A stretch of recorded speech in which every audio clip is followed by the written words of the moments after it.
Halo Spoilers Mania, kita jumpa lagi. Kali ini kita akan menguraikan alur cerita sebuah film yang berjudul Prisoners of the Sun. Film ini mengisahkan sebuah piramida yang merupakan makam dari Putri Amanpur yang juga merupakan sebuah tempat turunnya Dewa Osiris, yang kemudian diteliti oleh sekelompok peneliti yang ingin masuk ke dalam meskipun harus melanggar mitos, di mana siapapun yang masuk ke dalam tidak akan keluar dalam keadaan hidup-hidup. Apakah mereka bisa melewati mitos ini? Dan apakah Dewa Osiris akan turun kembali?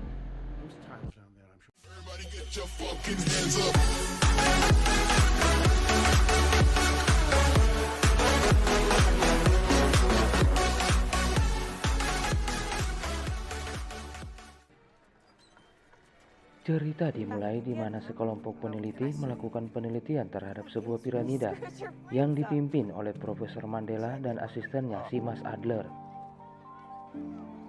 Penelitian ini dinanai oleh Tuan Masterton yang juga sangat memahami sejarah piramida tersebut, di mana tiap 5.000 tahun sekali ketika bintang-bintang berselaras dalam urutan yang benar, maka manusia bisa memanggil Dewa Osiris untuk datang ke bumi.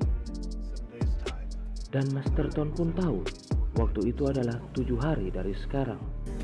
Kemudian scene berpindah ke seseorang yang bernama Levitz. Mas Levitz ini datang untuk mengambil tongkat yang dicuri seseorang dari Masterton. Setelah itu, dia menemui seseorang yang menyimpan kunci surga milik Putri Amanpur yang dapat digunakan untuk membuka makam atau peti Putri Amanpur sendiri.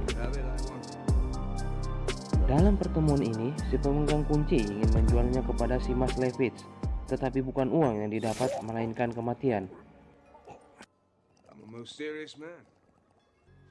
Setelah membunuhnya, Mas Levitz pun meninggalkan tempat itu.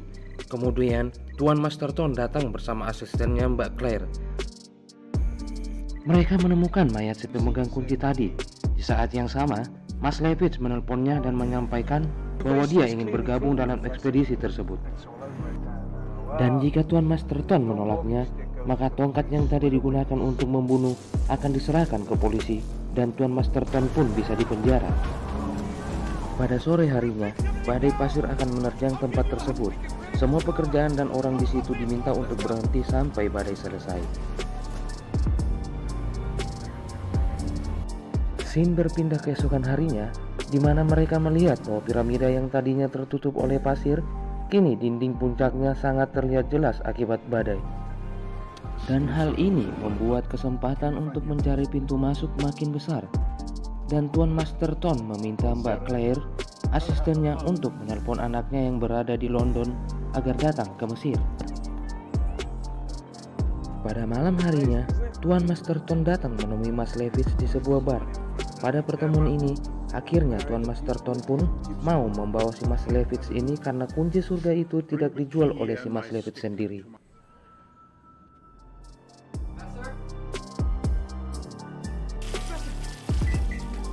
Kemudian scene berpindah keesokan paginya, di mana Mas Adler mendapati Profesor Mandela yang sekarat dalam kamar mandi. Dengan keadaan seperti ini, Profesor Mandela tidak akan bisa bergabung masuk ke dalam piramida itu. Dia pun meminta Mas Adler untuk mewakilinya. Di sisi lain, anak Tuan Masterton yang bernama Sarah telah tiba dari London. Dia pun akan ikut bergabung masuk ke dalam piramida itu. Tetapi sebelum itu, dia menemui ayahnya dan berkunjung ke makam ibunya pada malam harinya. Saat di makam ibunya, dari scene inilah kita bisa melihat ternyata ibu dari Mbak Sarah merupakan keturunan langsung dari Putri Amanpur, dan si Mbak Sarah pun adalah keturunan langsung dari Putri Amanpur juga. Keesokan harinya, Mas Adler menemui Mbak Sarah. Dia menyampaikan bahwa Profesor Mandela sakit dan tidak bisa ikut, dan digantikan oleh dia sendiri sebagai asistennya. Tetapi bagi Mbak Sarah, si Mas Adler ini masih kurang pengalaman. Kemudian dia menemui ayahnya dan menyampaikan bahwa Profesor Mandela tidak bisa ikut dan akan digantikan asistennya Mas Adler. Tibalah waktunya untuk penelitian ke dalam piramida. Mereka semua berkumpul di satu ruangan termasuk orang yang baru, yaitu Mas Rohit Singh. Dan dalam ekspedisi ini, Tuan Masterton mengisyaratkan bahwa dia tidak mengejar harta atau benda apapun dalam piramida itu, tapi dia ingin membuka gerbang dengan kunci surga yang dibawanya. Berpindah ke scene tepatnya di mana mereka sudah berada di area piramida tersebut. Sebelum masuk ke dalam piramida, si Mas Adler mengatakan bahwa siapapun yang masuk ke dalam piramida itu tidak akan keluar hidup-hidup, dan hanya orang yang dipilih oleh para dewa yang bisa keluar dari piramida itu. Ekspedisi pun dimulai. Mereka menghancurkan salah satu dinding piramida dan masuk satu persatu secara perlahan. Saat belum jauh masuk ke dalam piramida, mereka sudah menemui rintangan, yaitu gerombolan lebah yang keluar dari dalam tanah dan menyerang salah satu dari mereka hingga tewas. Setelah kejadian itu, mereka pun mencari jalur lain untuk masuk lebih jauh ke dalam, hingga mereka tiba di sebuah ruangan. Saat Mas Levitz mengangkat patung yang ada di ruangan itu, sebuah dinding jatuh dan menimpa salah satu polisi yang ikut bersama mereka, dan itu merupakan korban yang kedua. Si Mbak Claire pun meminta agar mereka kembali lagi, tapi itu tidak bisa dilakukan. Karena kembali pun, mereka bisa mati akibat perangkap di piramida itu. Setelah itu, Tuan Masterton meminta Mas Rohit untuk maju perlahan. Tapi saat beberapa langkah, sebuah batu kembali jatuh dan hampir menimpa Mas Rohit. Kemudian Mas Rohit menggunakan formasi langkah untuk melewati jalan tersebut dan tiba di suatu ruangan, kemudian mereka pun berpencar. Saat mereka berada di sebuah ruangan yang dipenuhi dengan tulisan hieroglif yang di tengahnya terdapat sebuah benda berbentuk meja, ternyata benda itu adalah peti pengawal penjaga makam yang mulai bangkit. Berpindah ke scene di mana Mbak Sarah menanyakan sesuatu ke Mas Levitz, dan Mas Levitz menjawab bahwa tak ada yang akan bisa menghalangi rencana Masterton. Sementara di tempat lain, Mas Adler dan Mas Rohit juga memeriksa tulisan hieroglif yang ada di hadapan mereka. Kemudian Mas Adler merasa bahwa itu adalah jalan menuju ke ruang bawah dan meminta mereka untuk menggesernya. Setelah terbuka, mereka pun menuju ke bawah. Saat sampai di bawah, akhirnya mereka menemukan makam Putri Amanpur. Kemudian Masterton membuka peti Putri Amanpur. Setelah itu, dia mengangkat dan membuang jasadnya. Lalu dia meminta kunci pada Mas Levitz dan memasangnya tepat di tempat jasad Putri Amanpur tadinya berada. Setelah terbuka, mereka pun masuk didahului oleh Tuan Masterton sendiri. Namun saat di dalam, si Mas Levitz mulai marah karena sikap Masterton yang terus mengatur dia.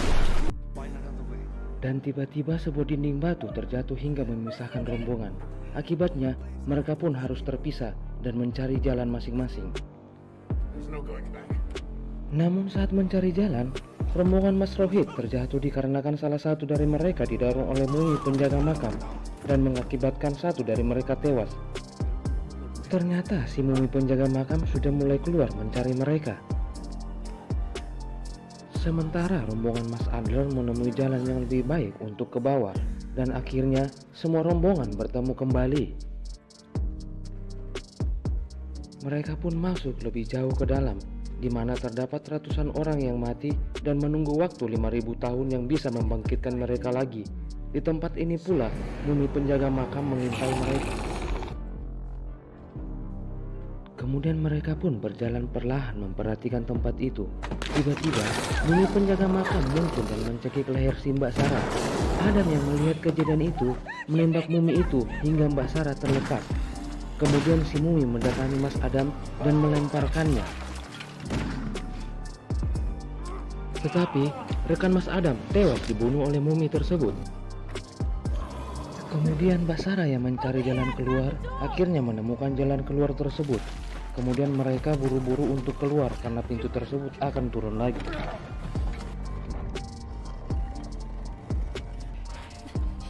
Setelah bersusah payah, akhirnya mereka bisa lari dan keluar dari ruangan tersebut.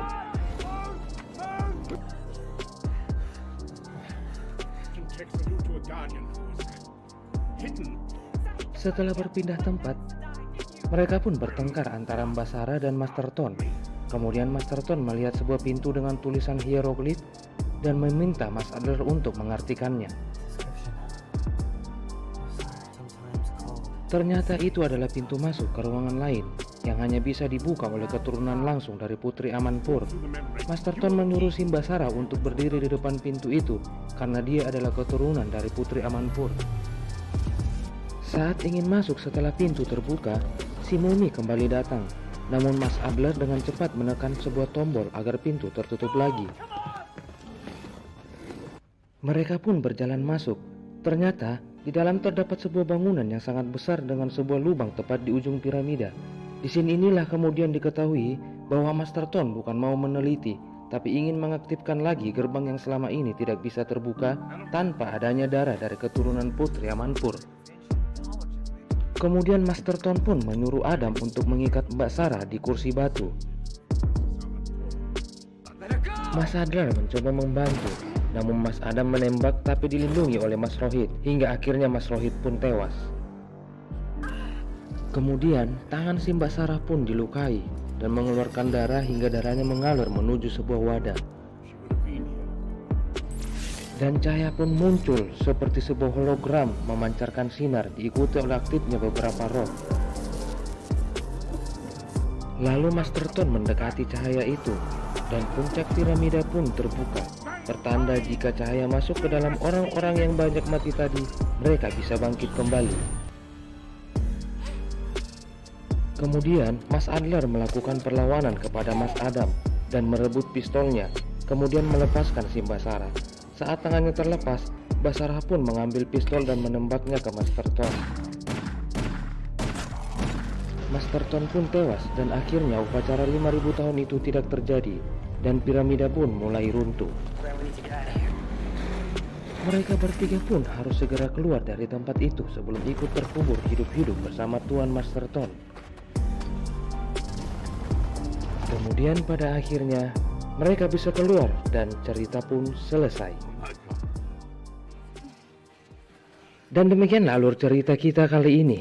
Jangan lupa terus dukung channel ini dengan like, komen, dan subscribe agar channel ini bisa lebih berkembang lagi. Terima kasih.